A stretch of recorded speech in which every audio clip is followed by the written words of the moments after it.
பாருங்கள், அவனுடைய நிலைமை இன்னைக்கு பரிதாபமாக இருக்குது. அங்கங்கே போஸ்ட் கொடுக்குறாரு, ஃபேஸ்புக்கில் தான் போஸ்ட் கொடுக்குறாரு, பப்பா அங்கங்கே கொடுக்குறாரு.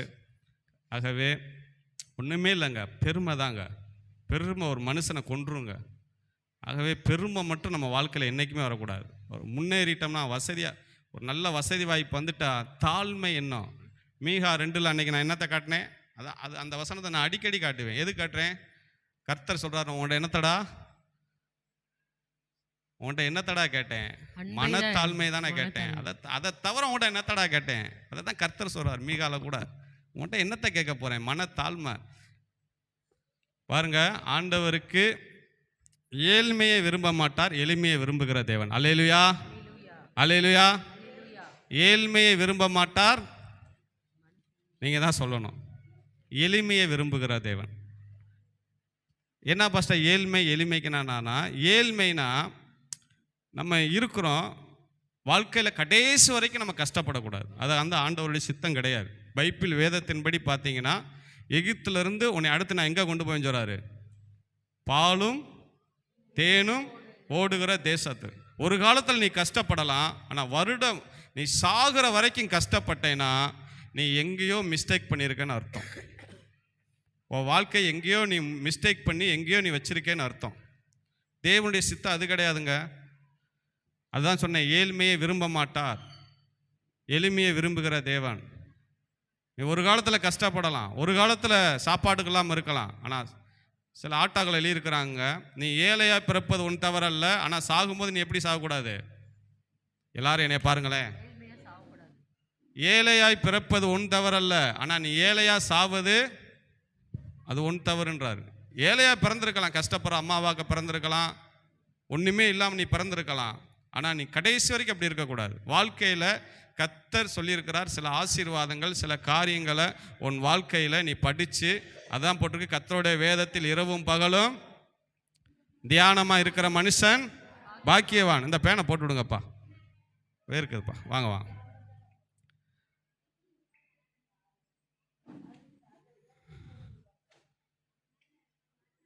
சரி,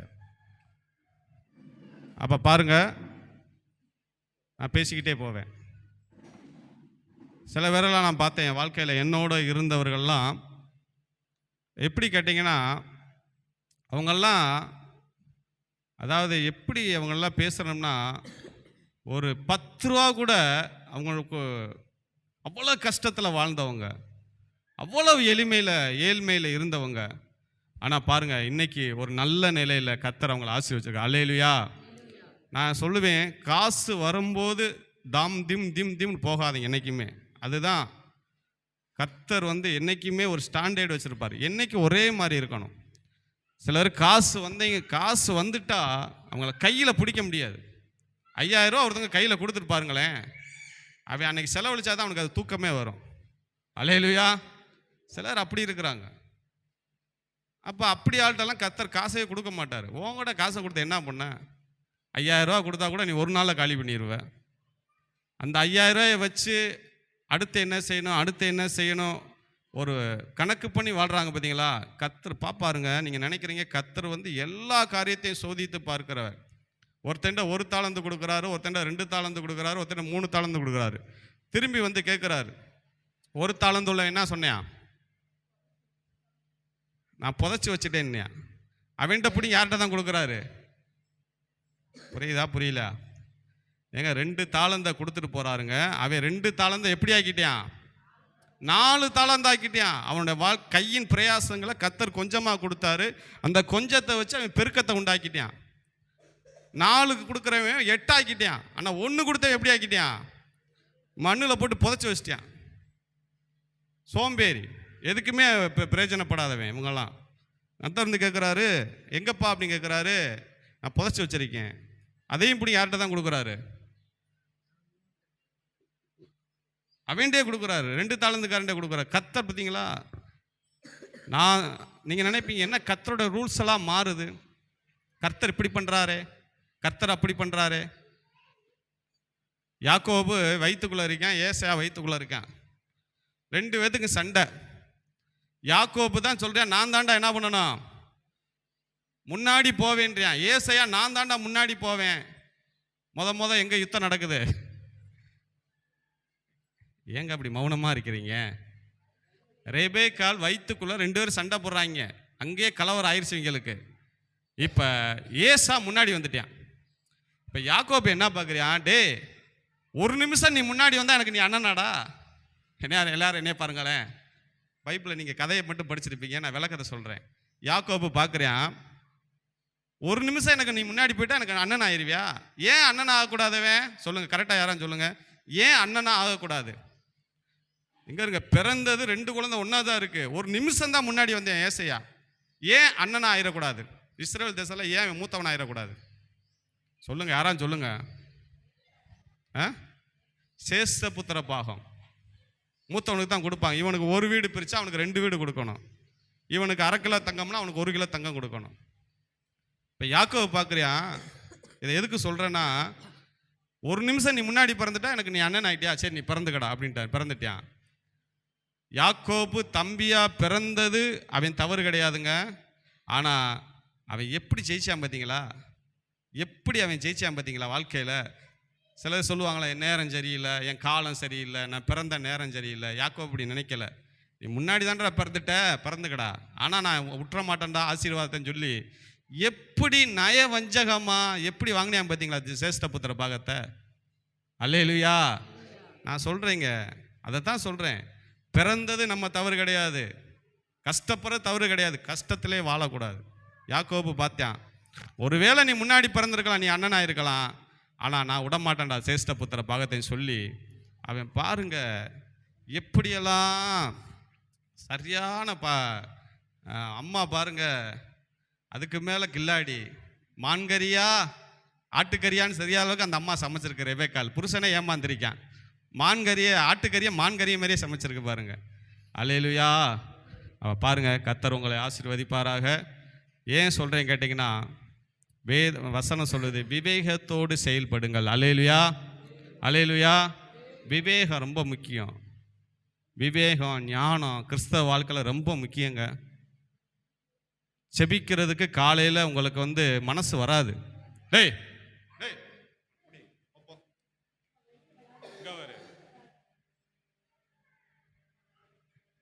எப்பா திசையை திருப்பாதீங்க. ஆவிக்குரிய வாழ்க்கையும் மாம்சத்துக்குரிய ஒன்றுக்கு ஒன்று எப்படி இருக்குமா? எப்படி இருக்குமா? பேசவே மாட்டீங்க. விரோதமாக இருக்குமா? ஆவியும் மாம்சமும் ஒன்றுக்கு ஒன்று எப்படி இருக்குமா? விரோதமாக இருக்குமா? எங்க மாம்சம் செபிக்கிறதுக்கு பிடிக்காதுங்க, வேத வாசிக்க பிடிக்காது மாம்சத்துக்கு. ஆவிக்கு எப்படி பிடிக்கும்னா, வேத வாசிக்கணும், செபிக்கணும் பிடிக்கும். ஆவி உற்சாகம் உள்ளதான், மாம்சம் எப்படி இருக்குமா? பலவீனம் உள்ளதான். பேதுருட்ட சொல்றாரு, டே ஜெபம் பண்ணிக்கிட்டா நான் போயிட்டு வந்துடுறேன்னு போறாரு. பேதுரு என்ன பண்றாரு? சொல்லவே மாட்டீங்க. தூங்குறாரு. மறுபடியும் வச்சுப்பாரு. ஜெபம் பண்றா, 1 மணி நேரமாச்சு, நீ என்ன பண்ணக்கூடாதா? ஜெபம் பண்ணக்கூடாதா? சோதனை வரப்போதுரா, உனக்கு கஷ்ட காலம் வரப்போதுரா, நீ ஜெபம் பண்ண அதை மேற்கொள்ளலாம் சொல்றாரு. தூங்குறியான். சிலரோட வாழ்க்கையில் என்ன பிரச்சனை கேட்டிங்கன்னா, செபிக்காதது ஒரு குறை, வேத வாசிக்காதான் குறை. கஷ்டத்தை பிசாசு கொண்டு வர மாட்டேன். நம்ம கஷ்டத்தை என்ன பண்ணுறோம்? வழியை திறந்து நம்ம என்ன பண்ணுறோம்? உள்ள விடுறோம். நான் சொல்கிறீங்களா, மாம்சமும் ஆவியும் ஒன்றுக்கு ஒன்று எப்படி தான் இருக்கும்? விரோதமாக இருக்கும். நீங்கள் செபிக்கலாம்ன்றப்ப அந்த சரீரம் உங்களுக்கு ஒத்துழைக்காது. இந்த பிரமாணத்தை நீங்கள் புரிஞ்சுக்கணும். ரோமர் 8 நீங்கள் போய் படித்து பாருங்கள். பவுல் அந்த பிரமாணத்தை எழுதுறாரு. எங்குள்ள ஒரு 2 பிரமாணத்தை காணுங்கிறேன். ஒன்று, நன்மை செய்கிற ஒரு பிரமாணம் எனக்குள்ளே இருக்குது, ஆனால் நன்மை செய்ய விடாதபடி, நான் விரும்புகிறத செய்யாதபடி விரும்பாத செய்கிற இன்னொரு பிரமாணமும் என் சரீரத்தில் இருக்குது. ஆகவே எனக்குள்ள பாவ பிரமாணம் ஒன்று இருக்குது. நம்ம ரட்சிக்கப்பட்டால் நம்மளுக்குள்ள என்ன பிரமாணம் இருக்குது? பாவ பிரமாணம். 2 பிரமாணம் இருக்கும் நம்மளுக்குள்ள. இன்னைக்கும் நிறைய பேத்துக்கு அதான் பிரச்சனை. செபிக்கணும் பார்க்குறோம், செபிக்க முடியலை. வேத வாசிக்க நினைக்கிறோம், முடியலை. ஆனால் மற்ற காரியங்கள்லாம் ஈஸியாக செய்கிறோமே, அதுதான் பாவ பிரமாணம். உங்களோட போராடும். அதை எப்படி மேற்கொள்றது? ரோமரில் சொல்லியிருக்கு, மாம்சத்தின் ஆவின் செய்களை எப்படி இருக்கும்? மாம்சத்தின் செய்களை அழித்தா ஆவினாலே நீங்கள் என்ன பண்ணுவீங்க? பிழைப்பீர்கள். அதை எப்படி மேற்கொள்ளலாம்? நான் சொல்கிறீங்க ஒரு முடிவு, இப்போ இருந்த ஒரு முடிவு விடுங்களேன். இந்த 2வது மாதத்தில் செபிக்கணும்னு உங்களுக்கு வருதா? சரீரம் என்ன பண்ணும்? அசதியாக இருக்கும், பலவீனத்தை கொண்டு வரும். அப்போ தான் நீங்கள் என்ன பண்ணணும்? தூங்கிடணுமா? அப்போ தான் வைராக்கியமாக ஜெபம் பண்ண உட்காரணும். அல்லேலூயா. அப்போ தான் நீங்கள் மாம்சத்தை ஜெயிக்கிறீங்கன்னு அர்த்தம்.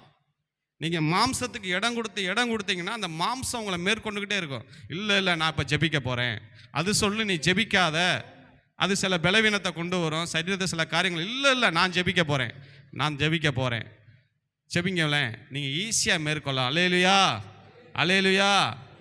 மாம்சத்தின்படி நீங்கள் வாழ்ந்தால் சொல்லவே தேவையில்லை, ஆவியின்படி செய்தால் பிழைப்பீர்கள். தைரியமாக உட்காருங்க, மேற்கொள்ளுங்க. சொல்கிறீங்களா பாஸ்டா அந்த கேள்வியை கேட்டா அவட்ட பேசவே மாட்டேன், வைராக்கியமாக இருக்கீங்களா? அந்த வைராக்கியத்தை எங்கே காட்டுங்க? அதை தான் சொல்கிறேன். அந்த வைராக்கியத்தை எங்கே காட்டுங்க? ஆவிக்குரிய வாழ்க்கையில் காட்டுங்க. பிசாசுக்கு மேலே வைராக்கியமாக இருங்க. அவன் சொல்கிறதெல்லாம் நீங்கள் கீழ்ப்படிஞ்சிங்கன்னா அவன் தான் உங்களை ஆளுகை செய்வான். என்ன கீழ்ப்படுவீங்க? ஜெபிக்காமல் படு, வேத வாசிக்காமல் படு, இன்னைக்கு ஆலயம் போகாத, உன் சூழ்நிலை இப்படி இருக்குது இப்படி. அதனால தான் பிசாசுக்கு நீங்கள் என்ன பண்ணக்கூடாது?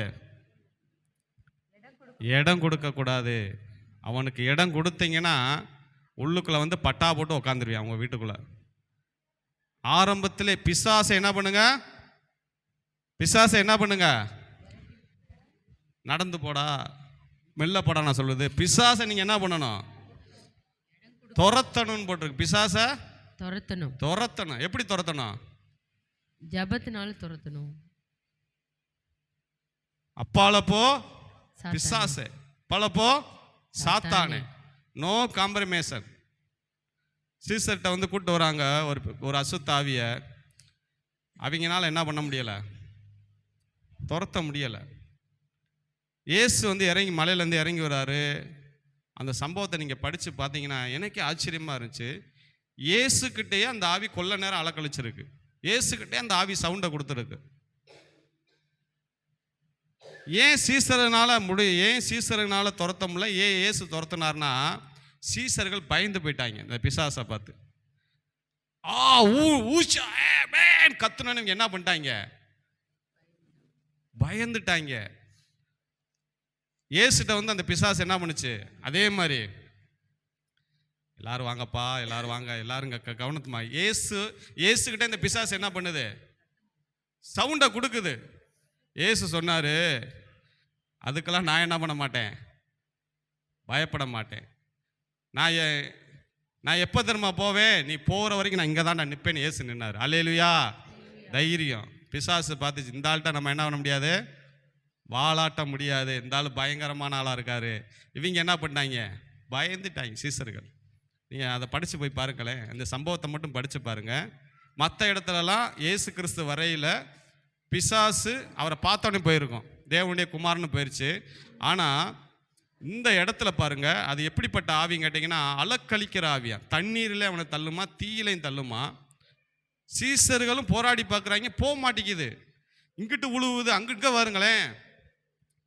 அந்த பிசாசு எப்படிப்பட்ட பிசாசுன்னு கேட்டிங்கன்னா, டம்முன்னு போய் செவுத்துல முட்டுது, டம்முன்னு போய் இங்கிட்ட அடிக்குது, டம்முன்னு அங்கிட்ட அடிக்குது, இங்கிட்ட அடிக்குது. சீசர்கள் என்ன பண்ணிட்டாங்க? பயந்துட்டு போயிட்டாங்க. இதென்னடா பயங்கரமான பிசாசா இருக்குன்னு. டம்முன்னு மேலே தகுது, மெங்கிட்டு போகுது, அங்கிட்ட அடிக்குது, அடிச்சு தள்ளி அவனை அலக்கழிக்குது. ஏசு அப்படி நின்னாரு, அலக்கலை. நீ அலக்கழிக்க தாண்டா உன்னால் முடியும், போயிரு அப்படின்னு சொன்னார். இந்த சம்பவம் எங்கே இருக்கு? நீங்கள் அதை வீட்டில் போய் அந்த நான் சொன்ன பகுதியை படித்து பாருங்கள். ஏசுக்கிட்டே அந்த பிசாசு கொல்ல நேரம் அலக்கழிச்சிச்சுங்க. அதை எடுத்து சொல்லுப்பா, அந்த பகுதியை மட்டும் நீங்கள் குறித்து வச்சுக்கோங்க.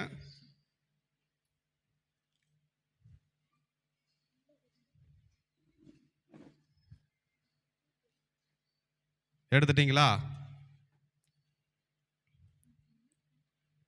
இந்த ஜாதி வகை பிசாசு ஜபத்தினாலும் உபவாசத்தினாலும், அதை மட்டும் எடுங்க. போகாது, அதோட முடிவு அந்த வரும். அதுக்கு முன்னாடி தான் நான் சொன்ன சம்பவம்லாம் இருக்கும். டக்குன்னு எடுங்க நான் சொன்ன சம்பவத்தை.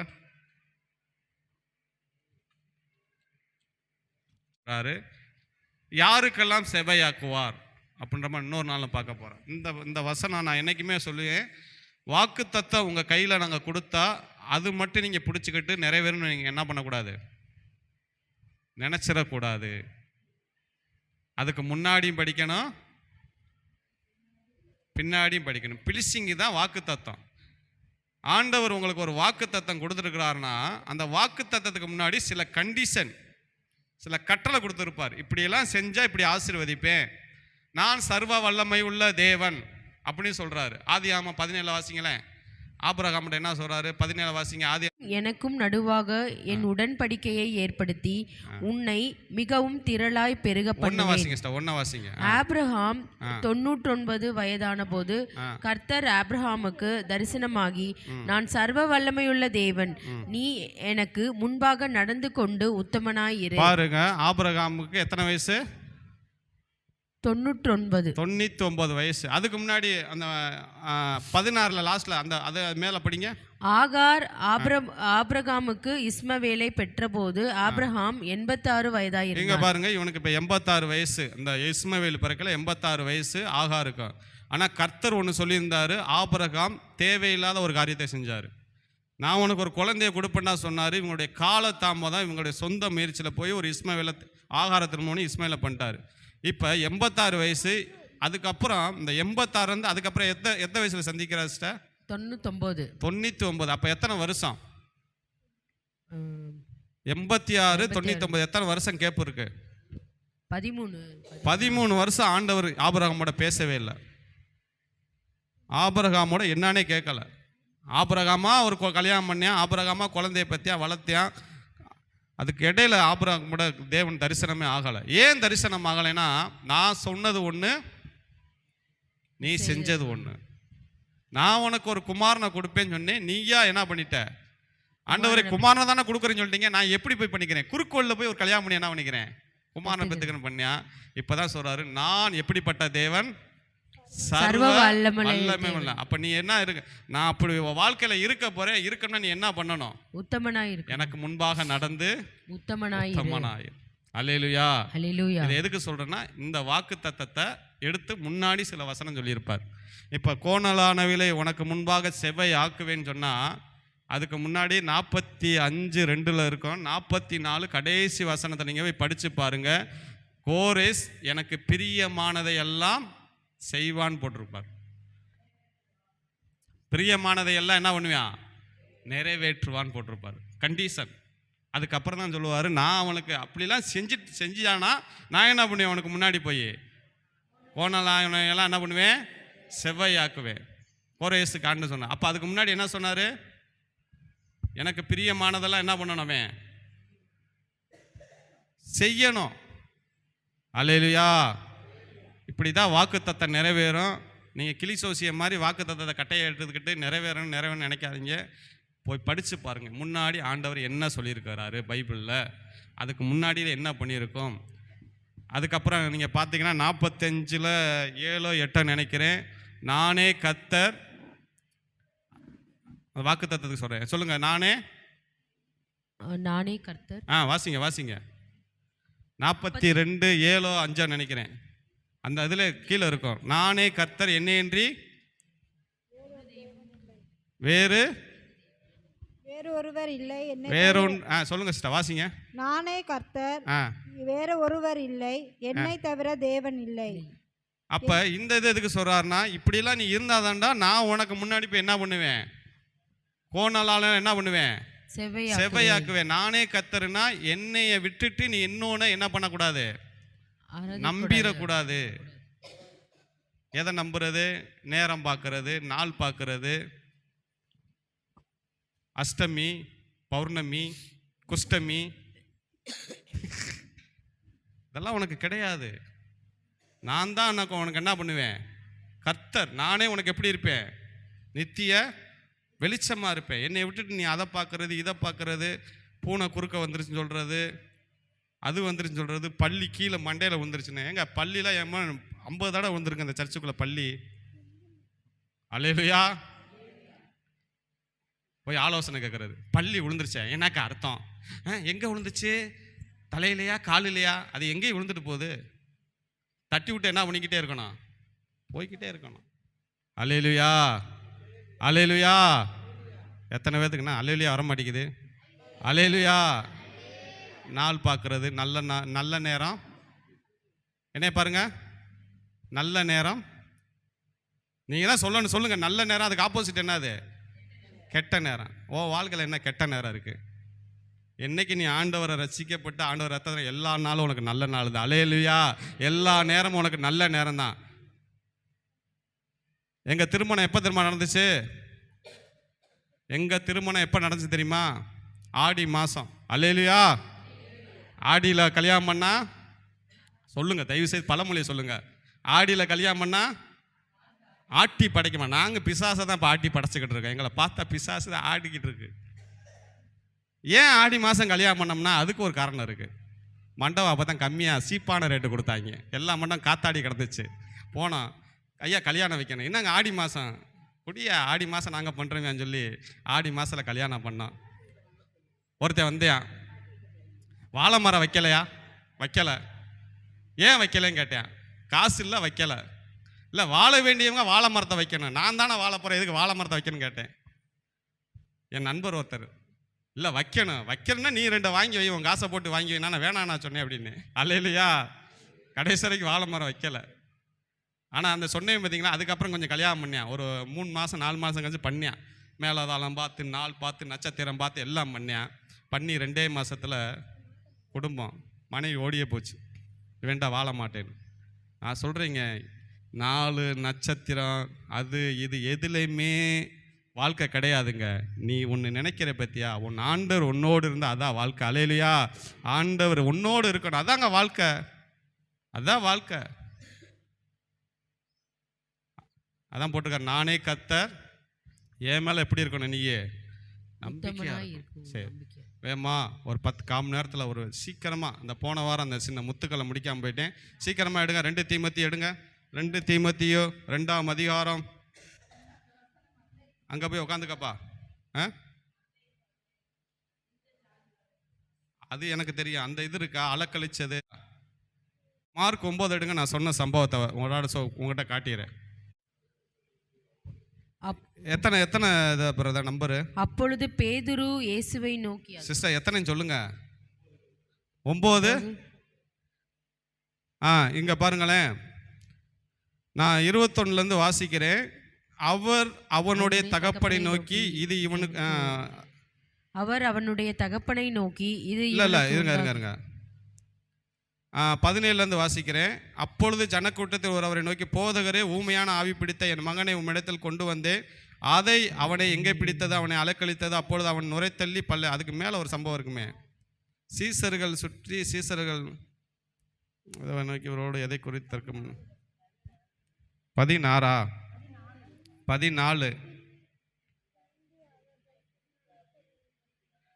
அவனை அலக்களிக்கிறது. அப்பொழுது அவன் நுரைத்தள்ளி பல்லை கடித்து சோர்ந்து போகிறான். அதை துரத்தி அவனுடைய சீசரிடத்தில் கேட்டேன். அவர்களால் என்ன பண்ணிருச்சு? கூடாமல் போயிடுச்சு. ஏன்னா அவன் பயந்துட்டாங்க. அலக்கழிச்சு அது அங்கிட்டு இங்கிட்டு தப்புனவனே பயந்துட்டு, இப்போது இயேசு அவங்களை வைக்கிறார். ஏன்டா அப்படி பயப்படுறீங்க, ஏன்டா அப்படி இருக்கிறீங்க, உங்கள்கிட்ட கொஞ்சம் கூட விசுவாசம் இல்லையான்னு சொல்லி அவரே அவனிடத்தில் கொண்டு வந்தவனே அந்த ஆவி அவனை அலக்களித்தது. அவனை தரையில் வந்து நுரைத்தள்ளி, எல்லாரும் வாங்க வசனத்துக்கு வாங்க. இது யாருக்கு முன்னாடி நடக்குது? இயேசுக்கு முன்னாடி இந்த சம்பவம் நடக்குது. இயேசுவே பத்தி விடுறாரு. அதை அலக்கழிக்குது. அவனை போட்டு அலக்கழிச்சு அடிச்சு கீழே விழுந்துட்டான். நுரத்தள்ளி புரண்டான் போட்டிருக்கு பாருங்க. அது அவனுடைய தகப்பனை இவனுக்கு எவ்வளவு உண்டாயிருச்சு சொல்லி அவனை கொல்லும்படி தீயிலையும் தண்ணீரிலும். இயேசு விசுவாசம் உள்ள பாருங்க. இந்த சம்பவத்தை தான் நான் சொன்னேன். 1:30 மணிக்கு போன் வருது. 1:30 2:30 தெரியல. 2:30 1:30 மணிக்கு போன் வருது. பாஸ்டர், எங்கள் அம்மாவை முனி ஒன்று பிடிச்சிக்கிட்டு சாக போகிற மாதிரி இருக்கு பாஸ்டர், போனை கொடுங்க உங்கள் அம்மாட்டேன்னு. போனை கொடுத்தா அப்படின்றது. மணி எத்தனைங்க? 1:30 மணி. நேரில் வரேன். பாப்பா வைய, நான் நேரில் வீட்டுக்கு வரேன். எங்கே போகணுன்னா தென்றல் நகருக்கு போனோம். நான் இங்கேருந்து அந்த 1:30 மணிக்கு இந்த காடு பகுதியை ஏசு பார்த்தீங்களா? ஒரு பேய் துரத்த போகிற எப்படி இருக்கணும்? அந்த பகுதியை பார்த்துருக்கீங்களா? வெள்ளைக்கல்லாக இருக்கும். யாரும் பயந்தாளை கூட்டு போயிட்டா செத்தே போயிடுவாங்க பின்னாடி. ஐயோ அங்கே ஆவி நிற்கிது, இங்கே ஆவி நிற்கிதுன்னு. தைரியம், நான் சொல்கிறீங்க, ஆண்டவர் நம்ம கூட இருந்தால் தைரியம் இருக்கணும். அல்லேலூயா. ஆண்டவர் நம்ம கூட இருக்காருங்க. நான் போனேன், போய் வண்டியை நிப்பாட்டி இறங்கினேன். மருமையை ஒருத்தன் வந்தேன், பாஸ்டர் போயிடாதீங்க, பிடிச்சது. அவன் கண்ணை பார்க்கணும், அந்நேரத்தில் கண்ணு ரெண்டு மேலே போயிருக்கு, பிடிச்சது முனி முனின்னு. அவன் அது ஒரு பிசாசு போல என்னைய பயமுடுத்துது. தம்பி தள்ளு தம்பி போ அப்படின்னு போனா இப்படி இருந்துச்சு. கையை வச்சவனே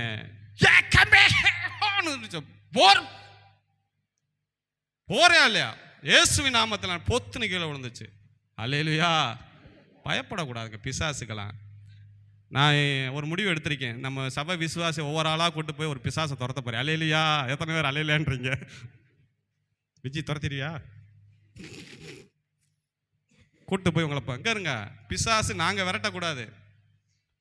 இயேசு சொல்றாரு, அதை செய்யறது யாருன்னா விசுவாசிகள் நடக்கும் அடையாளங்களும். நீங்க பிசாசை விரட்டணுமா? ஊழியக்காரங்க விரட்டவே கூடாது. இன்னைக்கு என்ன பண்ணுதுன்னா விசுவாசியை விரட்டவே மாட்டேங்கிறீங்க. நாங்கள் விரட்டிக்கிட்டு இருக்கோம் போய். நீங்கள் தான் என்ன பண்ணணும், வருங்காலத்தில் விரட்டணும். யாராவது பிசாசு பிடிச்சா சர்ச்சு கூட்டு வர சொல்கிறேன். தைரியமானால் நான் சொல்லுவேன், தைரியமானவர்கள் வந்து இதை விரட்டணும்னு சொல்லுவேன். யாரெல்லாம் வரப்போறேன்னு நான் பார்க்க போகிறேன். அல்லேலூயா, அல்லேலூயா. அப்போ தான் உங்களை நீங்கள் எவ்வளோ தைரியமானாலும் நான் பார்க்க போகிறேன். வந்துடுவீங்களா? நீங்கள் முன்னாடி போனோடனே அது கத்தும், அப்படியே ஓடிடுவீங்க. நீங்கள் பயப்படக்கூடாது, அப்படி தான் கத்தும். தைரியமாக நிற்கணும் அப்படியே. சரி, எடுத்தாருங்க, வாசிங்க, டக்குன்னு வாசிங்க. 2 தீமோத்தேயு 2ஆம் அதிகாரத்தை வாசிங்க. ஆரணே, நீ கிறிஸ்து இயேசுவில் உள்ள கிருபையில் பலப்படு. அநேக சாட்சிகளுக்கு முன்பாக நீ என்னிடத்தில் கேட்டவைகளை மற்றவர்களுக்கு போதும். அந்த 2:7 மட்டும்தான். 2:7 பாஸ்டர். நான் சொல்லுகிறவைகளை சிந்தித்துக்கொள், நான் சொல்லுகிறவைகளை சிந்தித்துக்கொள். கர்த்தர் எல்லா காரியங்களிலும் உனக்கு புத்தியை தந்தருள்வார். கர்த்தர் எல்லா காரியங்களிலும் உனக்கு என்ன தருவாரு? புத்தியை தந்தருவார். அல்லேலூயா, அல்லேலூயா.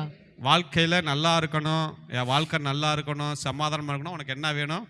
புத்தி வேணும், புத்தி வேணும். அதை தான் பவுல் சொல்றாரு, தீமோத்தேயே உன் வாழ்க்கை பாதையில் போற லாஸ்ட் வரைக்கும் உன் வாழ்க்கை நல்லா இருக்கணும், உனக்கு புத்தி வேணும்டா. யாரை எதை எடுத்தாலும் நம்பிடாதடா. மனிதர்கள் எல்லாருமே ஒரே மாதிரி இருக்க மாட்டாங்கடா. இங்கே பாருங்க, 5 வரல ஒரே மாதிரி இருக்கு. மனுஷனுங்க அப்படித்தான் இருப்பாங்க. எல்லாத்தையும் ஒரே மாதிரி நம்பிடாதடா. யாரை எங்கெங்கே வைக்கணுமோ அங்கங்கே வச்சு பாடுறா. யாரை எதை நம்பணுமோ அதை மட்டும் நம்பி பாடுறா. நான் ஒரு லிஸ்ட்டு போட்டு வச்சுருப்பேங்க, யாருக்கு எதை சொன்னால் அதை செய்வாங்கன்னு எனக்கு தெரியும். எல்லாத்தையும் எல்லாரும் செஞ்சிட முடியாது. அதுக்கெல்லாம் என்ன வேணும்? உங்களுக்கு புத்தி வேணும், ஞானம் வேணும். யார் எதை செய்வாங்களோ அதைத்தான் அவங்களுக்கு கொடுக்கணும். அவங்களுக்கு நீங்கள் மாற்றி கொடுத்தீங்கன்னா செய்ய மாட்டாங்க. அப்புறம் நீங்கள் அழுவக்கூடாது, அவங்களுக்கு இதை செஞ்சேன், அவங்களுக்கு அந்த இது திறமை தான் இருக்குது, அதைத்தான் செய்யணும். ஸ்கூலில் படிக்கிறப்பே டீச்சர்கள் கண்டுபிடிப்பாங்க எந்தெந்த பிள்ளைக்கு என்னென்ன திறமை இருக்குது. இந்த பிள்ளை ஸ்போர்ட்ஸில் இருக்குது, இந்த பிள்ளை எஜுகேஷனில் இருக்குது, இந்த பிள்ளை அப்படின்னு அவங்க கண்டுபிடிப்பாங்க, கரெக்டாக கண்டுபிடிப்பாங்க. நம்மளும் அந்த மாதிரி வாழ்க்கையில் கண்டுபிடிக்கணும். அல்லேலூயா. எல்லாரையும் நீ நம்பி போயிடாத. நான் சொல்லுகிற புத்தியை கேளு, அதைவே என்ன பண்ண, சிந்தித்து கொண்டுரு. 2 வாரம் பார்த்தோம். டக்குன்னு இந்த 3ஆவது வாரத்தில் முடிச்சுட்டு வேற செய்திக்கு அடுத்த வாரம் கடந்து போனோம். எத்தனை முத்துக்கள் பார்த்தோம்? 6 முத்துக்கள். 6 சொல்லுங்க, எத்தனை முத்துக்கள் பார்த்தோம்? 6 முத்து பாஸ்டர். 7 முத்து இல்லையா? இதோட சேர்த்து 7 பாஸ்டர். எத்தனை முத்து பார்த்துருக்கோம்? 7 இல்ல, நம்ம எத்தனை பார்த்துருக்கோம் இது வரைக்கும்? 6 பார்த்துருக்கோம் பாஸ்டர். ஐயோ, 6ஆ பார்த்தோம்? ஆமா பாஸ்டர். அப்படியா? சுருக்கமா சொன்னேன்.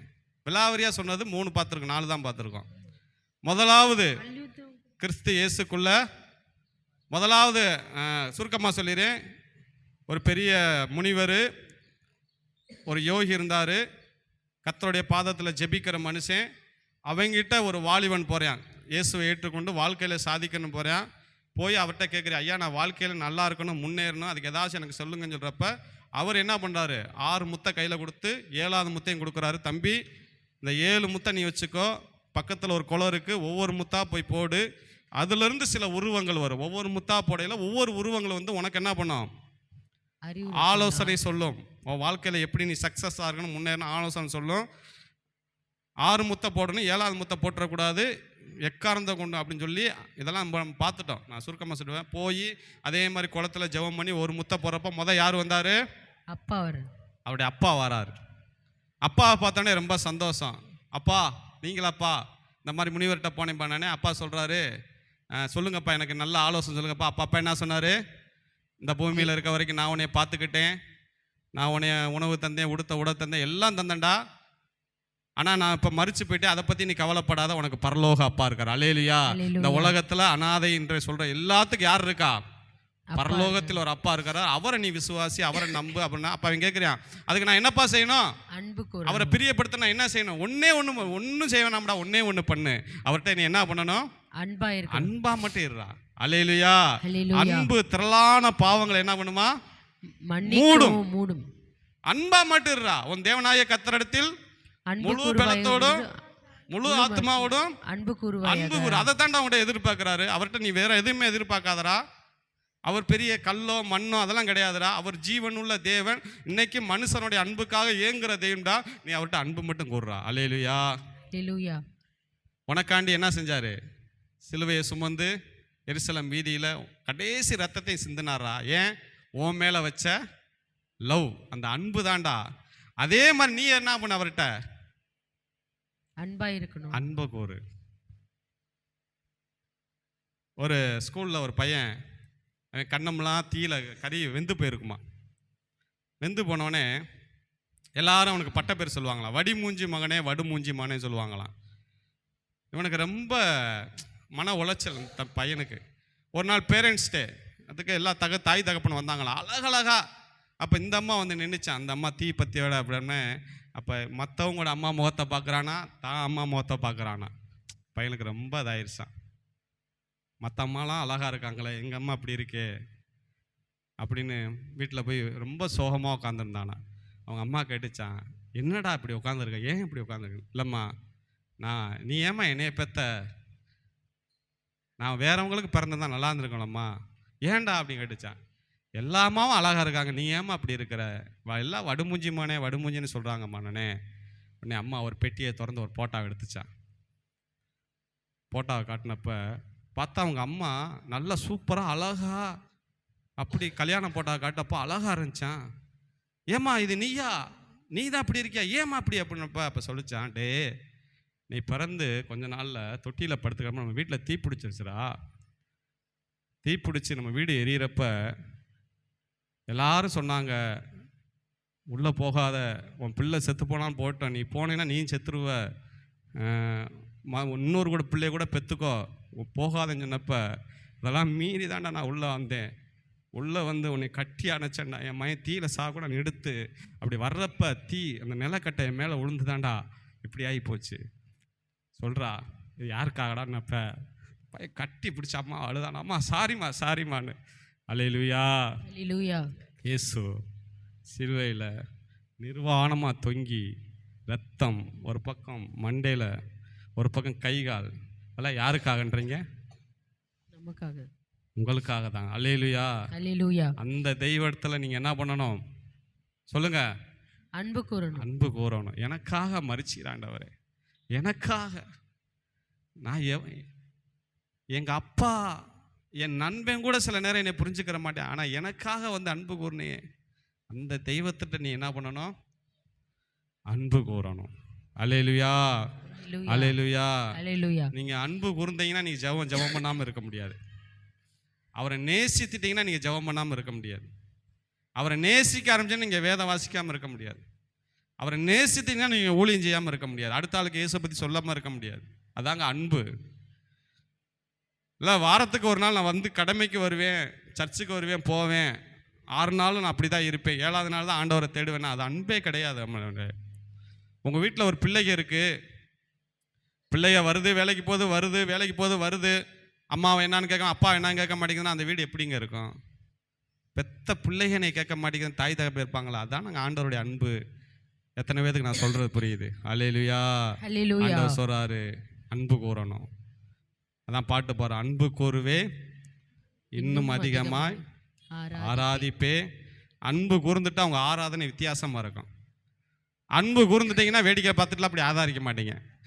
இப்படி பார்த்த மாட்டீங்க. அன்பு வந்து அப்படியே முழு மனசோட ஆராதிப்பீங்க. பெர்குமான்ஸ் எவ்வளோ அழகாக படிக்கிறார் பார்த்தீங்களா? ஏன்னா அந்த அவரை தூக்கி எடுத்தார் ஆண்டவர். அதனால தான் அவர் அவ்வளோ அழகாக பாடுறாரு. ரெண்டாவது யார் வந்தா? ரெண்டாவது முத்தப்பட்டவனே ஆசிரியர். அதெல்லாம் நம்ம பார்த்தோம். கற்றுக்கொள்ளணும், கற்றுக் கொடுக்கணும். மூணாவது யார் வந்தா? போர் சேவகர், ராணுவ வீரன் வந்தான். ராணுவ வீரன் வந்து என்ன சொன்னா? தைரியமா இருக்கணும், பயப்படக்கூடாது. எந்த காரியத்துக்கு என்ன பண்ணக்கூடாது? பயப்படாத. சூழ்நிலை, பிரச்சனை எல்லாம் வரலாம். எது வந்தாலும் பிசாசுகிட்ட மட்டும் நீ காம்ப்ரமைசன் ஆயிராத. தைரியமா இரு. எதிர்த்து நின்று, பிசாசுக்கு எதிர்த்து நில்லுங்கள், அப்பொழுது அவன் உங்களை விட்டு ஓடி போவான். நடந்து போனா போட்டிருக்கு. எப்படி போவேன்? ஓடி போவேன். யோபுக்கு பல பிரச்சனை வருதுங்க. யோபு பிசாசுகிட்ட காம்ப்ரமைசன் ஆனானா? சொல்லுங்க. ஆகல. பூரா அழுகி போச்சுங்க. இந்த வாய் மட்டும்தான் அவனுக்கு இருக்கு. நீங்கள் புஸ்தகத்தை படிக்கல, அப்படி படிக்கக்கூடாது. அவன் உடம்பு பூரா புண்ணாயிருச்சு, அழுகி போயிடுச்சு. மண்டையிலேருந்து கால் வரைக்கும் அழுகி போய் வாய் மட்டும் இருக்கு. மனைவி சொல்றா, இன்னமா நீ அவரை நம்புற? அந்த ஆளை என்ன பண்ணு? தூஷித்து உன் உயிரை ஜீவன். அந்த ஆளை ரெண்டுக்கு நறுக்குன்னு நான் நாக்கப்படுங்கிற மாதிரி இந்த கர்த்தரை கேள்வி கேட்டு செத்துப்பாயா அப்படின்றா. உடனே என்ன சொன்னார் யோபு? பிசாசு எந்த வடிவத்தில் வருவான்னு யோபுக்கு தெரியும். இப்ப யார் மூலமா வந்திருக்கு பிசாசு? மனைவி மூலமா. நீ வந்திருக்கியா? வாடா பிசாசு வா. ஹேய் பைத்தியக்காரி. எப்படி சொன்னாரு? மனைவியை பைத்தியக்காரின்னு சொல்லுவாங்க. அவர் சொல்றாருங்க மனைவிய பைத்தியக்காரி போல பேசாதடி. அப்படின்னா என்ன அர்த்தம் தெரியுமா? என் தேவன் யாரு தெரியுமா? அவர் சாதாரண தெய்வம் நினைச்சிட்டியா? உன்னைய காட்டி என்னை நேசிக்கிற தேவ அவன்டி. நீ கல்யாணம்லேருந்து தெரியும். தாய் கற்பத்திலிருந்து என்னை தூக்கி எடுத்தவர். என்னை அவரை பற்றி எனக்கு தெரியாதா? மாறுமா எல்லாம். அவர் நன்மையை பெற்ற நான் என்ன பெறணும்? அவர் கையில் தீமையை நான் பெறுவேன். அதுதான் எனக்குன்னா நான் பெற்றுக்கிறேன் போ. அந்த அம்மா கோச்சிட்டு போயிடுச்சு.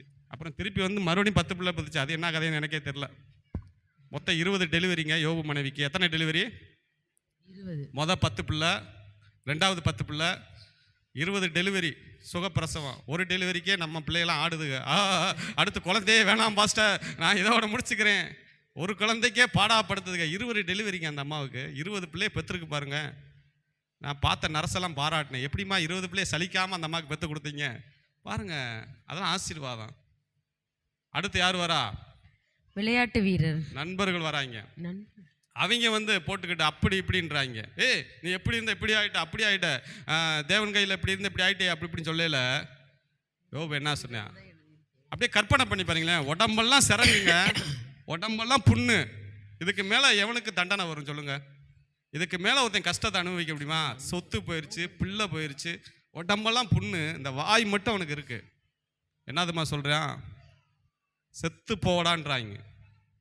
உன் கதை முடிய போகுதுன்றாங்க.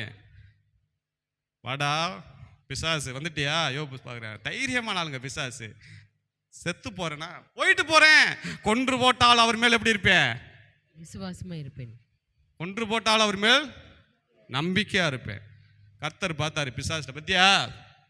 பாடுற என் மகனை யோபு எப்படி இருக்கான் பாரு. சாக போனாலும் என் மேல எப்படி இருப்பேன்? பிசாசுக்கும் கடவுளுக்கும் போட்டிங்கங்க.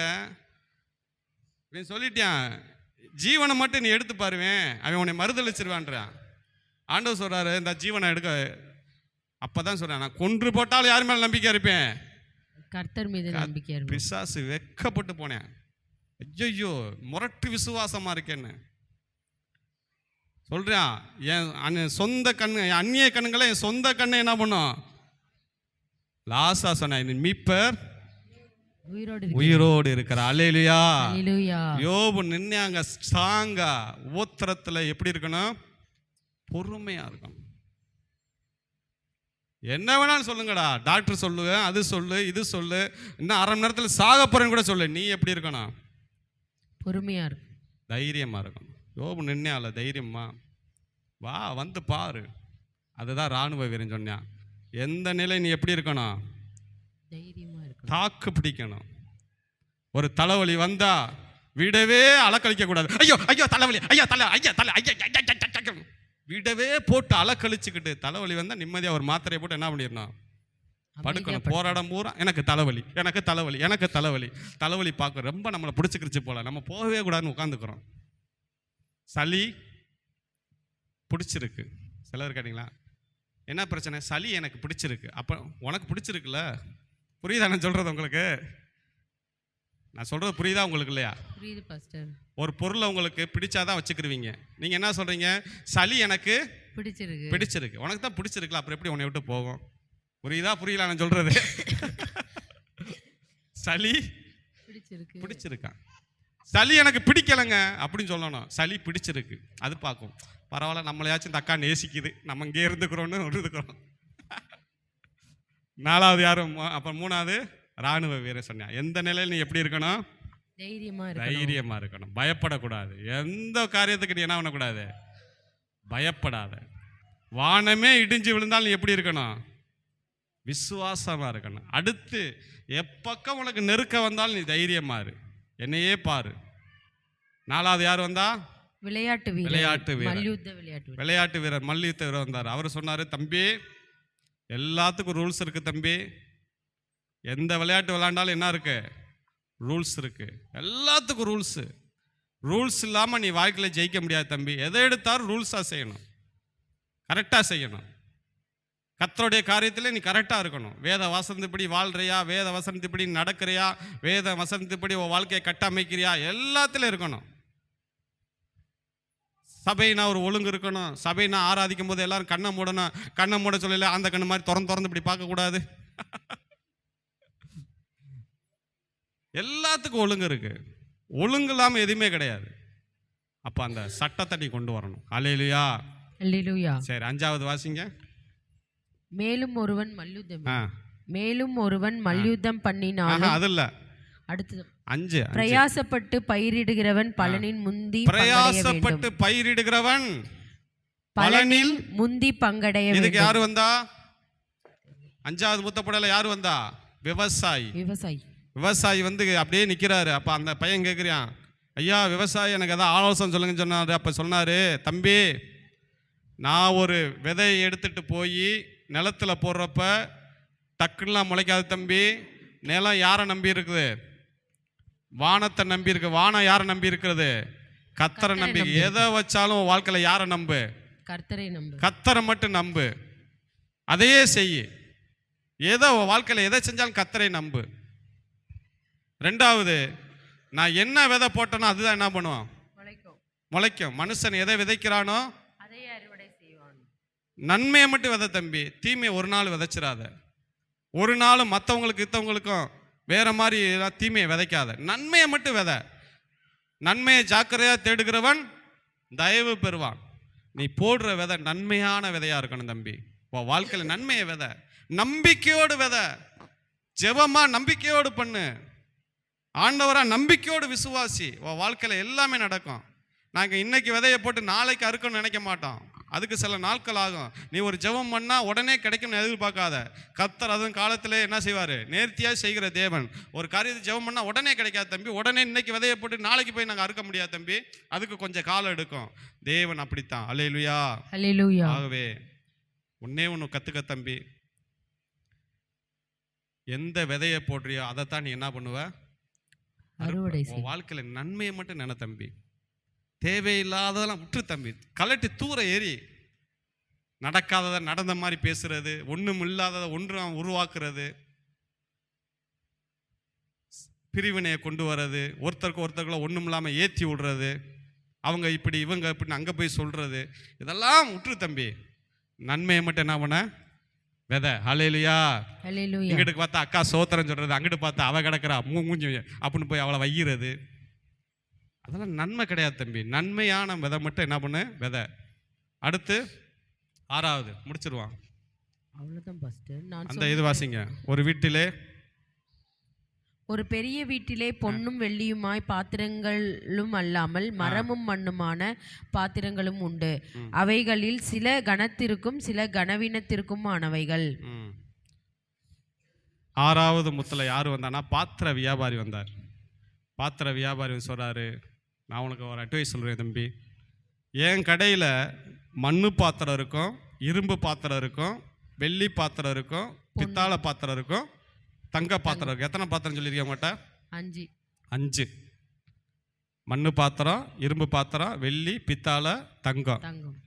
5 பாத்திரம் இருக்கு தம்பி. 5 பாத்திரத்தை நான் ஒண்ணா வைக்க மாட்டேன், வைக்க வேண்டிய இடத்துல வைப்பேன். அல்லேலூயா, அல்லேலூயா, அல்லேலூயா. மண்ணு பாத்திரத்தை வெளியில போடுவேன், இரும்பு பாத்திரத்தை அங்க வைப்பேன், வெள்ளி பாத்திரத்தை உள்ள வைப்பேன், பித்தாளை பாத்திரத்தில் என் பக்கத்தில் வச்சுக்கிருவேன், தங்க பாத்திரத்தை ஒளிச்சு வச்சுக்கிருவேன். சொல்லு தம்பி, உன் வாழ்க்கையில் நீ என்ன பாத்திரமா இருக்க போற? நான் வருஷம் முழுக்க மண்ணாவே இருந்து சாக போறேன்னு நினைக்கிறியா? நீ மண்ணாதான் என் வாழ்க்கை இருக்கும், நான் மண்ணாவே வாழ போறேன், மண்ணாவே இருக்க போறேன், அடுத்தவங்களை நம்பி நம்பி நம்பி நம்பி ஏமாந்து மண்ணாவே என் வாழ்க்கை இருக்க போதா? நீ எதா மாற போற? ஒன்று லாஸ்டா என்ன சொன்ன? என்ன பாத்திரமா இருக்கணும்? பொன் பாத்திரமா இருக்கணும். தங்க பாத்திரம்.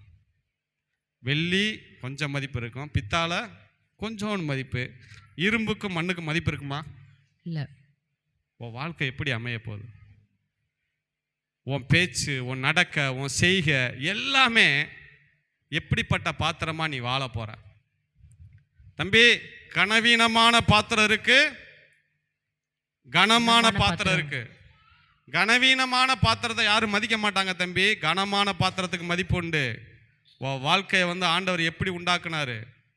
நீ எப்படிப்பட்ட பாத்திரமா வாழ போற? கனவீனமான பாத்திரமா வாழ போறியா, கனமான பாத்திரமா வாழ போறியா? 4 பேர் மதிச்சக்கூடிய நிலைமைக்கு நீ வாழணுமா, இல்லை எப்ப பார்த்தாலும் இந்த உலகம் உன்னைய ஐயோ இவங்க பாவம் பாவம் பாவம்னு சொல்லி கனவீனமான பாத்திரமா மாற போறியா? அல்லேலூயா, அல்லேலூயா, அல்லேலூயா, அல்லேலூயா.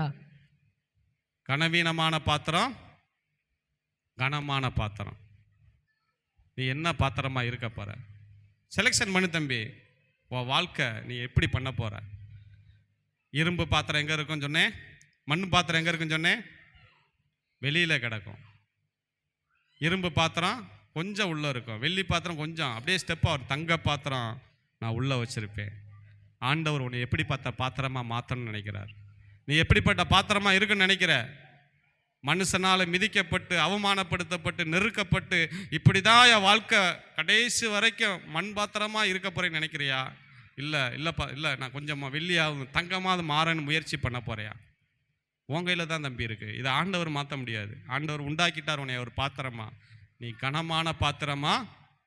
சொல்லுங்க, கனவீனமான பாத்திரமா? உன் கையில் தான் இருக்கு. நீ செலெக்ஷன் பண்ணிக்கோ. பாத்திரத்துக்கு மதிப்பு உண்டு தம்பி. எல்லாம் மனிதர்கள் தான், எல்லாம் பாத்திரம் தான். ஆனால் ஒவ்வொரு பாத்திரத்துக்கும் ஒரு மதிப்பு இருக்கு. நீ வாழ்கிற வாழ்க்கை அதுதான் உனக்கு மதிப்பை தரும். எப்போ பார்த்தாலும் எப்படி வாழ போற? தனிமையின் பாதையில் தகப்பன் இப்படியே வாழ போறியா? அப்புறம் ஒரு பாட்டு வந்திருக்கு, என்னது? சொந்தம் என்று, எப்படி சொந்தம் என்று சொல்லிக்கொள்ள, அப்படியே வாழ போறியா? நல்லதுதான், இதெல்லாம் ஆரம்ப ஸ்டேஜுக்கு நல்லா இருக்கும் இந்த பாட்டு. நீ கடைசி வரைக்கும் அப்படி வாழ்ந்துடக்கூடாது. சொந்தம் என்று சொல்லிக்கொள்ள யாருமே வாழ்ந்துடவே கூடாது. யோசேப்பை ஆசீர்வதித்தார், கடைசியில் அண்ணன் தம்பி எல்லாரும் என்ன பண்ணிட்டாங்க? சேர்ந்துக்கிட்டாங்க. கடைசி வரைக்கும் நீ அனாதையா இருந்துடக்கூடாது, அது தவறான காரியம். அதெல்லாம் கர்த்தர் அனுமதிக்க மாட்டார். நீ ஆசீர்வதிக்கப்படணும். நீ ஆசீர்வதிக்கப்படையில அநேகரை உன் பக்கம் என்ன பண்ணணும்? யோசேப்பு நினைச்சானா, இவங்க தாண்டா என்னை குழிக்குள்ள போட்டாங்க, துரோகம் பண்ணிட்டாங்க நினைச்சானா? பெருந்தன்மையோட ஏத்துக்கிட்டியா? அதான் கர்த்தர் ஆசீர்வாதம். அல்லேலூயா, அல்லேலூயா. அதாங்க ஆசீர்வாதம். ஒரு நாளும் அப்படி நினைக்காதீங்க, துரோகம் பண்ணிட்டாங்க, அதுல போட்டாங்க, கொல்ல பார்த்தாங்க நினைக்காத. நீ ஆசீர்வதிக்க படையில சேர்த்துக்கோ, எல்லாத்தையும் சேர்த்துக்கோ. ஆனா வைக்க வேண்டிய இடத்துல அது இருக்குல்ல, அது என்னைக்கு மாறாத கேஸு. ஆனா நீ வைக்க வேண்டிய இடத்துல என்ன பண்ணணும்? பாத்திர கடைக்காரர் சொல்றாரு, 5 பாத்திரம் இருக்கு என் கடையில், எதையுமே நான் என்ன பண்ணுவேன்? வைக்க வேண்டிய இடத்துல வைப்பேன். எந்த பாத்திரத்தை நான் என்ன பண்ண மாட்டேன்? தள்ளிட மாட்டேன். ஐயோ இது மண் பாத்திரம் அப்படின்னு தள்ள மாட்டேன். அதை கேட்டு ஒருத்தன் நிற்பேன் காலையில், மண் பாத்திரம் இருக்கான்னு கேட்பேன். எல்லாம் ஒரு நாளைக்கு யூஸ் ஆவாங்க. அதான் சொல்லியிருக்காங்களே, சிறு குச்சி கூட, பழமொழியை சொல்லுங்க, சிறு குச்சி கூட பல்லு குத்த உதவுமா? கறி சாப்பிட்ருப்பீங்க பார்த்தீங்களா? கறி சாப்பிட்டு எதை வச்சு குத்துவீங்க? அரை பவுன் தோட எடுத்து குத்துவீங்களா? குச்சி வச்சு தான் குச்சியை தான் குத்துவீங்க, குச்சியை எடுத்து குத்துவீங்க. அந்த குச்சியை மதிக்கவே மாட்டாங்க. ஆனால் அது அப்போ தேவைப்படும். நான் சொல்கிறேன், எல்லாருமே ஒரு நாளைக்கு தேவைப்படுவாங்க. அல்லேலூயா. யாருமே தேவைப்படாத கிடையாதுங்க. எல்லாமே ஒரு நாளைக்கு தேவைப்படுவாங்க. எல்லாரும் தேவை. யாரையுமே ஒதுக்கிடக்கூடாது, இவங்க தேவையில்லை அவங்க தேவையில்லைன்னு. ஆனால் வைக்க வேண்டிய இடம் ஒன்று இருக்குல்ல. மண் பாத்திரத்தை எடுத்து நீ என்ன பண்ணிடக்கூடாது, உள்ளே வச்சிடக்கூடாது. தங்க அடக்கிற இடத்துல மண் பாத்திரத்தை வச்சா தங்கத்தையும் சேர்த்து என்ன பண்ணிடும், எடுத்துட்டு எத்தனை விதங்க புரியுது நான் சொல்றது, புரியுதா இல்லையா? டக்குன்னு சொல்லுங்க. கெடுத்துரும். மண் பாத்திரத்தை எடுத்து வெள்ளியோட வைக்க கூடாது, மண்ணை எங்க தான் வைக்கணும், வெளியில தான் வைக்கணும். அந்த மாதிரி சில உனக்கு தெரியணும், யாரை எங்கெங்க வைக்கணும்னு தெரிஞ்சிருக்கணும். எல்லாமே நான் நேசிக்கிறேன் அன்பு கூறேன்னு சொல்லி எல்லாத்தையும் நீ ஒண்ணா வச்சேன்னா நஷ்டப்படுறது யாரு? நீ தான் தம்பி. புரியுதா புரியல நான் சொல்றது உங்களுக்கு? இதெல்லாம் ஆழ்ந்த சத்தியங்கள், நான் சொல்றது ஆழ்ந்த காரியங்கள். உங்கள் வாழ்க்கையில் யாரை எங்கெங்க வைக்கணும் அது உங்களுக்கு நல்லா தெரிஞ்சிருக்கணும். எங்கள் வீட்டுக்குள்ளே எல்லாத்தையும் விட மாட்டோம். அல்லேலூயா, அல்லேலூயா. எல்லாத்தையும் வீட்டுக்குள்ளே விட, நடு வீட்டுக்குள்ளே விட மாட்டோம். சில வேற வாசல் வரைக்கும் வச்சுருப்போம். என்ன ஃபஸ்ட் அப்படின்னா, எங்களுக்கு தெரியும் யாரை எங்கெங்கே வைக்கணும்னு தெரியும். ஸ்டேட்டஸ் பார்க்க மாட்டேன் நான். ஒரு பெரிய ஆளுக்கு என்ன மதிப்பு கொடுக்குறேன் அதே மரியாதை யாருக்கு கொடுப்பேன்? எங்கள் அம்மா காத்தம்மாவுக்கு கொடுப்பேன். அல்லேலூயா. தான் காத்தம்மா தான் இருக்கு பாருங்க, பார்த்துங்க அந்த காத்தம்மாவா, அவங்க தான் காத்தம்மா. பெரியவங்களை நேசிக்கிற மாதிரி அவங்களே நேசிப்பேன். ஏன் அப்படி செய்கிறீங்க கேட்டிங்கன்னா, கலகக்காரர்கள் சிலர் வருவாங்க என் வீட்டுக்குள்ளே, கலகம் இழுத்து விடுவாங்க போய் அங்கிட்டும் இங்கிட்டும். அவங்கள வாசலை வச்சுக்கணும். ஒருத்தனை உள்ளே விட்டுட்டேன், ஒருத்தனை தெரியாதனமாக உள்ளே விட்டுட்டேன். போய் 1க்கு 2 போட்டு கொடுத்து அங்கிட்டு இங்கிட்டு கொடுத்தவனே என் ஒய்ஃபிட்ட சொன்னேங்க, வாப்பா இப்படி பண்ணுறேன்னு. அவனை வாசல் வரைக்கும் வச்சுட்டு அப்படியே அனுப்பிச்சி விட்ருங்க. அப்படியால அது மண்ணுங்க. மண்ணை தூக்கி நீங்கள் உள்ளே விட்டீங்கன்னா அது இருக்கிறதே கெடுத்துரும். தெரியுமா உங்களுக்கு? எத்தனை பேருக்கு நான் சொல்கிறது புரியுது? இல்லை, கர்த்தர் எல்லாத்தையும் அன்பு கூற சொல்லியிருக்கிறாரு, எல்லாத்தையும் நேசிக்க சொல்லியிருக்காரு, அதான் வீட்டுக்குள்ளே விட்டான். நீ நஷ்டம் அடைவ, வேற ஒன்றும் இல்லை. உனக்கு தெரிஞ்சிருக்கணும் எதை எதை எங்கெங்க வைக்கணும், உனக்கு தெரிஞ்சிருக்கணும். உன் பிள்ளையோட தோழி வருதா, இந்த தோழியை பார்க்கணும். இது மண்ணா? எத்தனை பேர் நான் புரியுது சொல்றது? இது மண்ணா, இது வெள்ளியா, இது பித்தாளையா? இது மண்ணா இருந்தா என்ன பண்ணிடும், நம்ம பிள்ளையும் சேர்த்து மண்ணாக்கிறீங்க. அதெல்லாம் தெரிஞ்சிருக்கணும். நீங்க புரியாம எல்லா பிள்ளையும் உங்க ஃப்ரெண்டுன்னு சொல்லி உங்க மக கூட்டு வர எல்லா பிள்ளையும் உள்ள விடக்கூடாது. பார்க்கணும், அந்த பிள்ளை பேச்சை பார்க்கணும், அந்த பிள்ளை நடக்கையை பார்க்கணும். திவ்யாவுக்கு ஒரு பிள்ளை ஓயாமல் ஃபோன் பண்ண ஸ்கூல்ல இருந்து. நான் எப்பயுமே கண்காணிப்பேன், எங்கள் அப்பா பிள்ளைகள்லாம் என்னென்ன செய்யுதுன்னு கண்காணிப்பேன். ஒரு நாள் ஃபோன் எடுத்தேன். பாப்பா எதுக்கு அடிக்கடி ஃபோன் பண்ணுற? இல்லைங்கப்பா. அந்த பிள்ளை என்னைய அப்பா, இல்லைங்கப்பா அப்பா. திவ்யா அப்பப்பா எதுக்கு ஃபோன் பண்ணுற, ஒய்யாமல் எதுக்கு ஃபோன் பண்ணுற சொல்லு. ஸ்கூல்லேருந்து இந்த சாயந்தரம் தான் வந்திருக்கீங்க, அதுக்குள்ளே என் நைட்டு ஃபோன் பண்ணுற. ஸ்கூலில் தானே இருந்தீங்க எல்லாரும், அப்புறம் எதுக்கு நைட்டு ஃபோனு? அப்புறம் நிறைய வீடியோ அனுப்பிச்சி விட்டுச்சு. அது எப்படின்னா, அந்த ஃப்ரெண்டு 2 லேடிஸ் வீடியோ பாட்டு பாடுறது, அவங்க 2 நண்பர்களா. எதுக்கு இதெல்லாம் அனுப்புகிற, ஏன் இதெல்லாம் அனுப்புன்னு கேட்டேன். சாரிப்பா சாரிப்பா, எப்பா எங்கள் பிள்ளைக கர்த்தருடைய பிள்ளைகப்பா, நான் பாஸ்டர்ப்பா, என் பிள்ளைய நான் அப்படி வளர்க்குறேன். தயவுசெய்து கண்ட வீடியோலாம் அனுப்பக்கூடாது வாட்ஸ்அப்பில். முடிஞ்சால் இயேசுநாதர் வசனம் தான் அனுப்பு, இதெல்லாம் அனுப்பக்கூடாதுன்னு சொன்னோடனே எத்தனை பேருக்கு நான் சொல்கிறது புரியுது? புரியுதா புரியலையா? புரியுது பாஸ்டர். ஆரம்பத்தில் கிள்ளி எறியணும் சில காரியங்களை. நீங்கள் கில்லை விட்டுட்டீங்கன்னா ஆலமரமாக வளர்ந்து நிற்கும். சின்ன பிள்ளைதான் நீ நினைக்கக்கூடாது. அல்லேலூயா, அல்லேலூயா. இங்கே திவ்யாவை காணா, இருக்கா இல்லையா, போயிடுச்சா? சரி. ஏன் இதெல்லாம் நம்ம கண்காணிக்கணும்னா, எந்த பாத்திரத்தை எங்கே வைக்கணும் உனக்கு தெரிஞ்சிருக்கணும். ஒரு பாத்திர கடைக்காரனுக்கு தெரியுங்க எந்த பாத்திரத்தை எங்கே வைக்கணும்னு. எந்த பாத்திரத்தை எங்கே வைக்கணும் தெரியும். உங்கள் பிள்ளைய 1/2 மணி நேரம் 1 மணி நேரம் ஃப்ரெண்டோட பேசுதா, என்னத்த 1 மணி நேரம் பேசுகிற கேட்கணும். நீங்கள் ஏன் பேசுகிற, என்ன பேச்சு உங்களுக்கு? பாத்திரத்தை நம்ம பார்க்க வேண்டிய நம்ம கடமை. பாத்திர வியாபாரிக்கு பாத்திரம் மேலே கவனமாக இருப்பான், தங்க பாத்திரம் மேலே கவனமாக இருப்பான், வெள்ளி பாத்திரத்து மேலே கவனமாக இருப்பான். இல்லை பாத்திரம் தானே அப்படின்னு தூங்கிட மாட்டேன், அவன் பாட்டுக்கு அசால்ட்டாக இருக்க மாட்டான். பாத்திரம் நஷ்டம், கடைக்காரன் நஷ்டம் அடைஞ்சிருவான். ஆகவே மணி ஆயிடுச்சு, முடிச்சிடுறேன். அப்போ 5 வித பாத்திரம் இருக்குங்க. மண் பாத்திரம் சொல்லுங்க, நீங்க தான் சொல்லணும். மண் பாத்திரம், இரும்பு பாத்திரம், அப்புறம் பித்தளை பாத்திரம், வெள்ளி, வெள்ளி, பொன்னு. பித்தளை, தங்கம். 5 பாத்திரம் இருக்குது. உலகத்தில் 5 விதமான மனிதர்கள் நம்ம மத்தியில் வாழுவாங்க. எந்த மனிதன் என்னென்ன ஆவின்னு உங்களுக்கு தெரிஞ்சிருக்கணும். எல்லா மனிதரும் நீங்கள் ஒரே மாதிரி பழகுனீங்கன்னா நீங்கள் நஷ்டம் அடைவீங்க. அல்லேலூயா. எத்தனை பேருக்கு நான் சொல்கிறது புரியுது? எல்லா விதத்தையும் ஒரே மாதிரி நீங்கள் பழகிட முடியாது. வீட்டுக்குள்ளே விட வேண்டியவன் இவன், வெளியில் இருக்க வேண்டிய இவன்.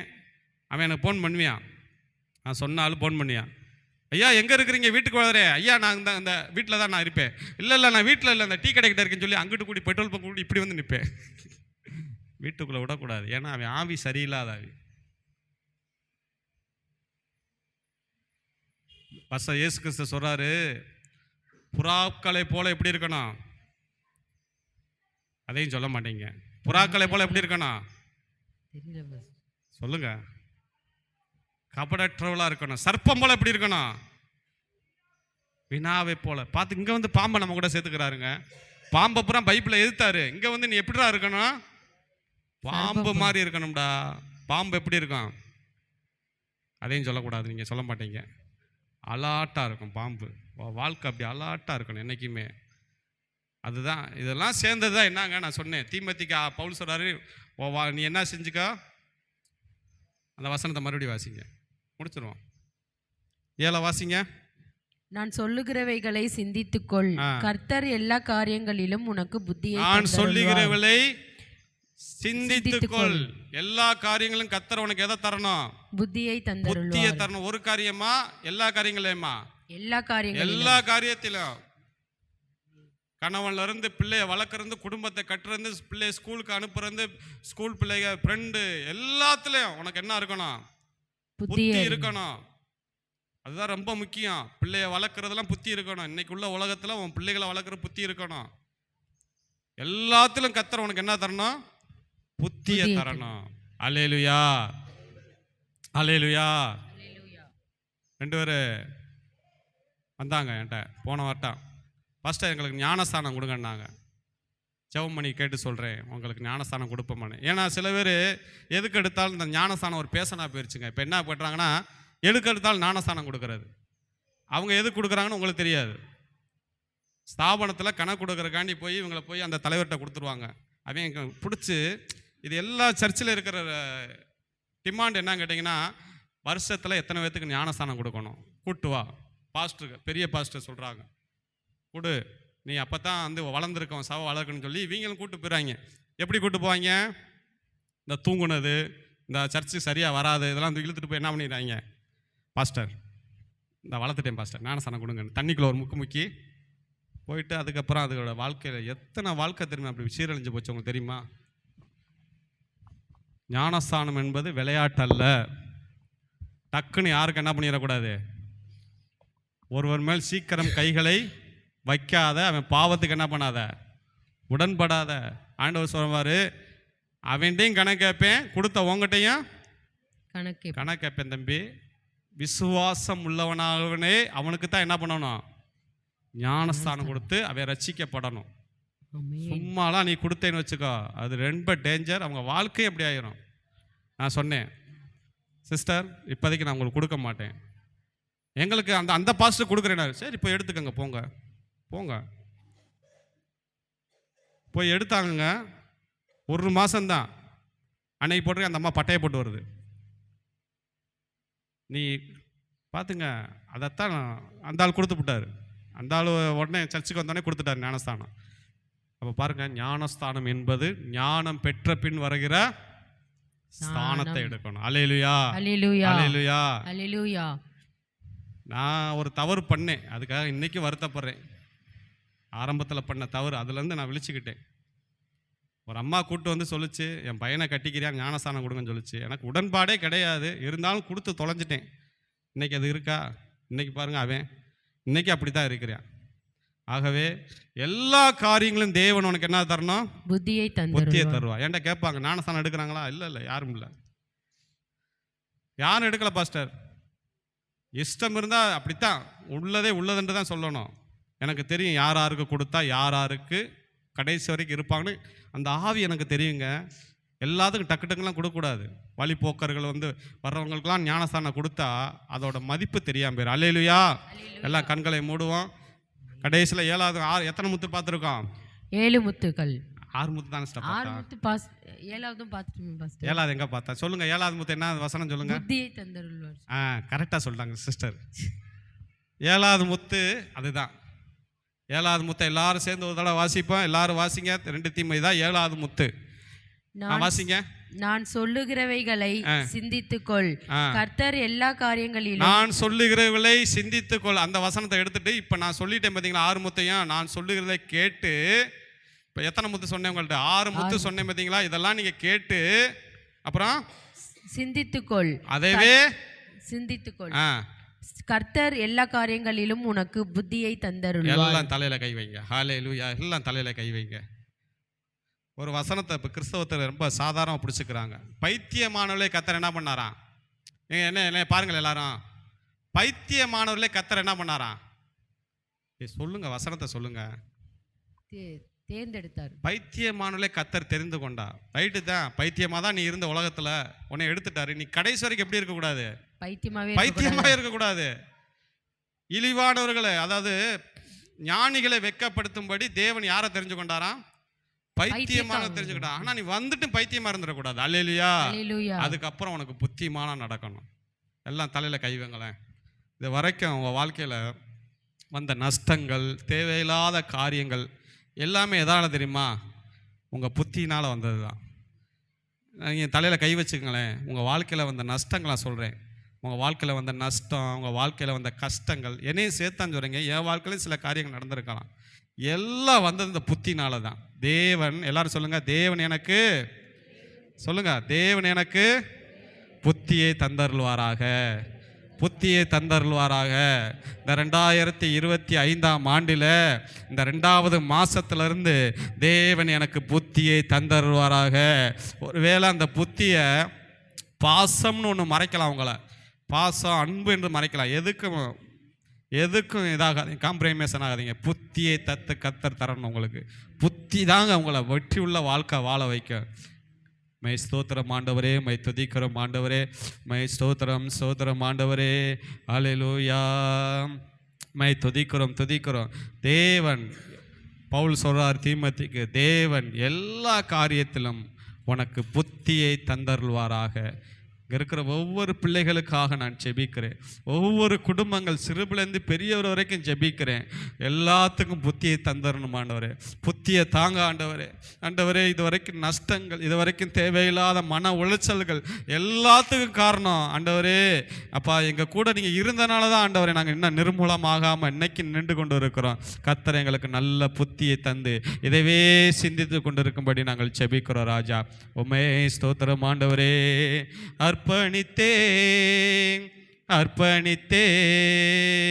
என் ஆவி ஆத்மா சரீரம் அர்ப்பணித்தேனையா.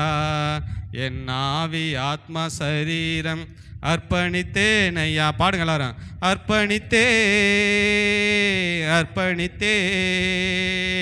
என் ஆவி ஆத்மா சரீரம் அர்ப்பணித்தேனையா. என் ஆவி ஆத்மா சரீரம் அர்ப்பணித்தேனையா. உள்ளம் உடல் எல்லாமே உமக்கு தந்தேனையா. உள்ளம் உடல் எல்லாமே உமக்கு தந்தேனையா. கள்ளங்கவடம் இல்லாமல் காத்து கொள்ளும் ஐயா. அப்படியே காணிக்கை இப்போ செலுத்திடுவோமா? வந்தவங்க காணிக்கை.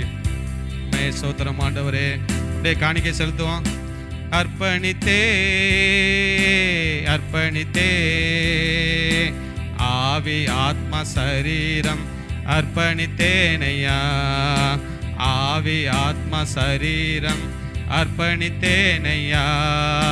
அப்பா, என்னை முழுவதும் அர்ப்பணித்தேனையா. உயிரோடு இருக்கும் நாளெல்லாம் உமக்கு சொந்தமையா. அப்பா, என்னை முழுவதும் அர்ப்பணித்தேனையா. உயிரோடு இருக்கும் நாளெல்லாம் உனக்கு சொந்தமையா. அர்ப்பணித்தே ஆவி ஆத்மா சரீரம் அர்ப்பணித்தேனையா. ஆவி ஆத்மா சரீரம் அர்ப்பணித்தேனையா. உமக்காய் வாழும் வைராக்கியம் உள்ளத்தில் வந்ததையா. உமக்காய் வாழும் வைராக்கியம் உள்ளத்தில் வந்ததையா. எனக்காய் வாழும் எண்ணங்கள் என்றோ மறைந்ததே. துதிக்கிறோம் ஆண்டவரே, ஸ்தோத்திரம் ஆண்டவரே. பாருங்கப்பா, துதிக்கிறோம் துதிக்கிறோம். தேவன் உனக்கு புத்தியை தந்தருள்வாராக. போ காணிக்கை பார்க்குறப்ப அங்கிட்டு பார்த்து வாங்கணும். அந்த அங்கிட்டு வாங்கலாம். சரி, கண்ணை மூடிட்டாங்களா? பார்த்து வாங்க. அதான் சொன்னேன், புத்தியை சொன்னேன். தேவன் உனக்கு புத்தியை தந்தருள்வாராக. சரி, ஸ்தோத்திரம் ஆண்டவரே. எல்லாம் கண்களை மூடுவோம், மை துதிக்கிறோம். இந்த வேலைக்காக நாங்கள் செபிக்கிறோம். கர்த்தர் தாமே வந்து இந்த ஒவ்வொருத்தரையும் ஆசீர்வதிக்கும்படி ஆண்டவரே, இந்த 7 முத்துக்களை அப்பா முழுமையாக செய்ய வைத்த உம்முடைய கிருபைக்காக ஸ்தோத்திரம். தொடர்ந்து கேட்ட இந்த காரியங்களை சிந்தித்து கொண்டு இதிலே கவனமாக இருந்து தேவன் தாமே இவர்களை ஆசீர்வதிக்கும்படி உம்முடைய கரங்களை தொடர்ந்து நாங்கள் ஒப்பு கொடுக்கிறோம். ஆசீர்வதிப்பீராக. இயேசு கிறிஸ்துவின் நாமத்தினாலே செபிக்கிறோம் நல்ல பிதாவே. எல்லாரும் சொல்லுவோம், என் ஆத்துமாவே கர்த்தரை ஸ்தோத்தரி, என் முழு உள்ளமே பரிசுத்த. எல்லாரும் சேர்ந்து சொல்லுங்களா? முதல்ல சொல்லுங்க, எல்லாம் சேர்ந்து சொல்லுங்க. என் ஆத்துமாவே கர்த்தரை ஸ்தோத்தரி, பரிசுத்த நாமத்தை ஸ்தோத்தரி.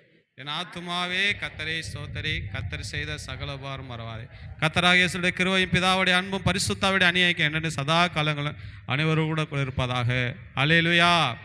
இந்த வாரம் நம்மளுக்கு வியாழக்கிழமை நம்ம சபையில் வச்சு பாஸ்டிங் ப்ரேயர் இருக்குது. கலந்து கொள்ளுங்க. முடிந்தவொடனே சாப்பாடு கொடுக்கப்படும். வியாழக்கிழமை கரெக்டாக 11 மணிக்கு நம்மளுக்கு உபவாச ப்ரேயரு.